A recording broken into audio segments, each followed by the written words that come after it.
Dunia lagi diambang perang besar di Timur Tengah. Serangan masif dari Amerika Serikat kayaknya tinggal nunggu jam. Terus, tiba-tiba semuanya berhenti. Yuk kita bongkar bareng-bareng gencatan senjata super dadakan yang terjadi di detik-detik terakhir ini. Jadi selama 6 minggu lebih, dunia tuh cuma bisa nahan napas. Ngeliatin ketegangan antara Amerika, Israel, sama Iran yang meledak jadi perang terbuka.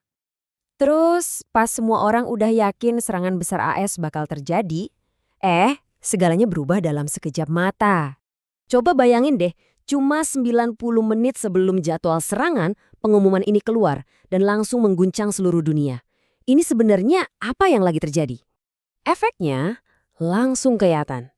Di Iran, bahkan sampai ke Baghdad, ribuan orang langsung tumpah ke jalan. Mereka merayakan jeda dari ketegangan dan permusuhan ini. Nah, dari sisi ekonomi, pasar global juga langsung kasih reaksi. Prospek damai, apalagi kemungkinan Selat Hormuz dibuka lagi, bikin harga minyak dunia anjlok seketika. Oke, jadi pertanyaannya, kok kita bisa sampai ke titik sepanas ini? Biar paham soal gencatan senjatanya, kita mesti lihat lagi ke belakang, ke 6 minggu konflik sengit yang jadi pemicunya.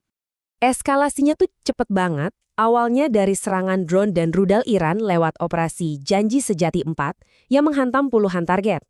Terus, Hizbullah, sekutunya Iran, balas nyerang pangkalan-pangkalan Israel. Puncaknya, Israel ngelancarin serangan udara besar-besaran di Lebanon yang benar-benar bawa kawasan ini ke jurang perang total. Sekarang, yuk kita bedah kesepakatannya sendiri. Gimana ceritanya gencatan senjata yang kelihatannya rapuh banget ini bisa terwujud? Terobosan ini ternyata datang berkat upaya Perdana Menteri Pakistan, Shehbaz Sharif. Dia yang berhasil bawa kedua pihak buat duduk bareng dan menyetujui perjanjian awal selama 2 minggu ini.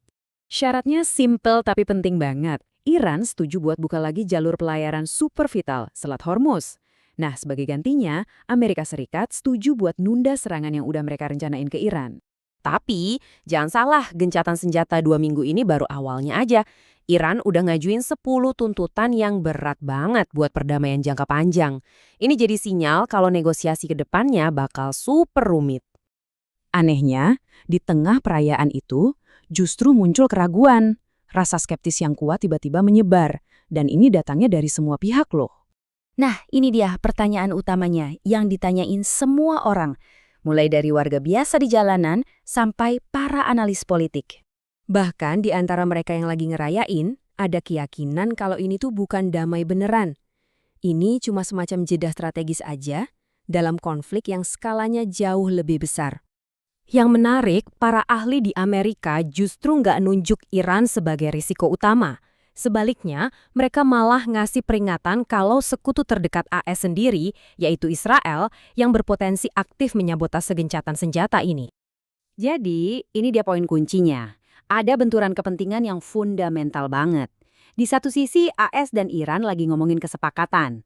Di sisi lain, para ahli ngingetin kalau tujuan strategis Israel itu ya penggulingan total pemerintah Iran.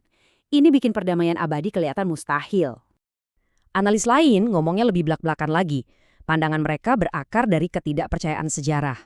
Mereka bilang, karena Israel bukan pihak resmi dalam perjanjian ini, yang gak ada yang bisa ngehalangin mereka buat jadi perusak demi kepentingan mereka sendiri.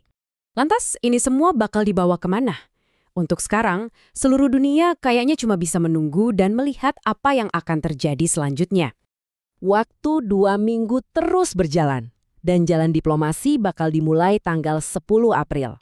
Stabilitas seluruh kawasan ini jadi taruhannya.